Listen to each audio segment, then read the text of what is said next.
Larijani কি বলছে যে এখন যে নিরাপত্তা পর্ষদ ৩ সদস্যের সেখানে যুক্ত হয়েছে আলী লারিজানি।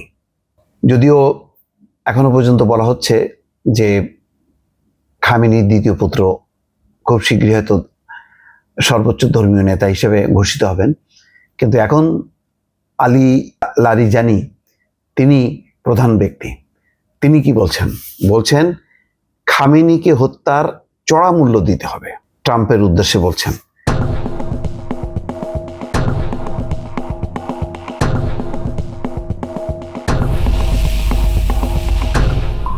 তার মানে দেখেন, ট্রাম্প এত হম্বিতম্বি করছে, কিন্তু এই হম্বিতম্বিকে ইরানের এখন যে নেতৃত্ব আছে তারাও কিন্তু কোনো কেয়ার করছে না। তিনি বলছেন তার এই হত্যাকাণ্ড তোমাদের কাছ থেকে চড়া মূল্য আদায় করে নেবে।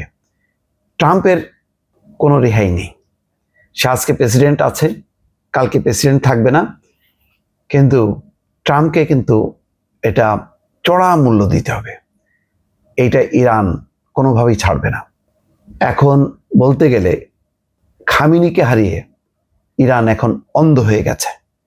তারা এখন মানে হয় মারো না হয় মরো, বাঁচলে শহীদ মরলে গাজী, এই মানে নীতিতে আছে।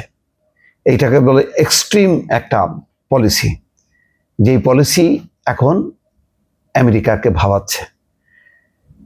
আমেরিকার ভেতরে আলোচনা হচ্ছে যে এটা মানে সাপের লেজে পাড়া দেয়া, মানে প্রচণ্ড বিষধর সাপের লেজে পাড়া দিলে যে অবস্থাটা হয়, এখন ট্রাম্প সেই কাজটা করছে। ট্রাম্প এই কাজটা করাতে পুরো মার্কিনীরা সারা বিশ্বে এখন বিপজ্জনক, কোথাও তাদের নিরাপত্তা নেই। এবং ইরানিরা কিন্তু ছাড়বে না, ইরানিরা ছাড়বে না। তার কারণ দেখেন, এই যে আলী লারিজানি, কেউ তো তাকে চিনত না। খামেনি মৃত্যুর পর বা তার এই মর্মান্তিক ঘটনার পর তারপরে কিন্তু লারিজানি আসছে। এরকম কতজন লাইনে আছে, একজন যাবে একজন আসবে, একজন যাবে একজন আসছে। যেমন বলছে না, ইসরায়েল কি বলছে? বলছে যে যেই মানে ইরানের প্রধান ব্যক্তি হবেন তিনি টার্গেট হবেন।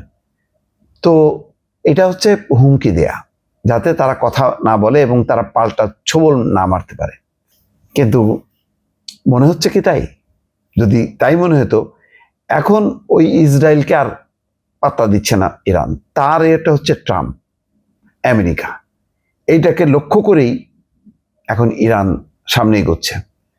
সামাজিক যোগাযোগ মাধ্যমে এক পোস্টে লারিজানি বলেন, ইসরায়েলের প্রধানমন্ত্রী বেনিয়ামিন নেতানিয়াহুর ভাড়ামিতে প্রলুব্ধ হয়ে ট্রাম্প আমেরিকার জনগণকে ইরানের বিরুদ্ধে একটি অন্যায্য যুদ্ধে টেনে নিয়েছে।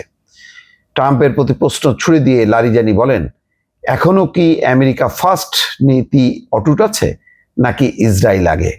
আগে বলা হতো যে আমেরিকা আগে, যে কোনো কিছু মানে ট্রাম্প চিন্তা করবে না, রিপাবলিকানরা চিন্তা করবে না, তাদের চিন্তা একটাই, আগে আমেরিকা। কিন্তু এখন ওই লারিজানি বলছে যে আসলে কি আমেরিকা আগে নাকি ইসরায়েল আগে? এই প্রশ্নটা কিন্তু এখন আমেরিকা নীতি নির্ধারকরাও সামনে নিয়ে আসছে, যে কেন নেতানিয়াহুর ফাঁদে পড়ে ট্রাম্প যুদ্ধে জড়ালো ইরানে। এখন মানে গিলতেও পারছে না, উগরাইতেও পারছে না ট্রাম্প। তো এই হচ্ছে পরিস্থিতি। তার মানে একটা ভয়াল অবস্থা অপেক্ষা করছে। আরো কি কি ঘটনা ঘটে দর্শক?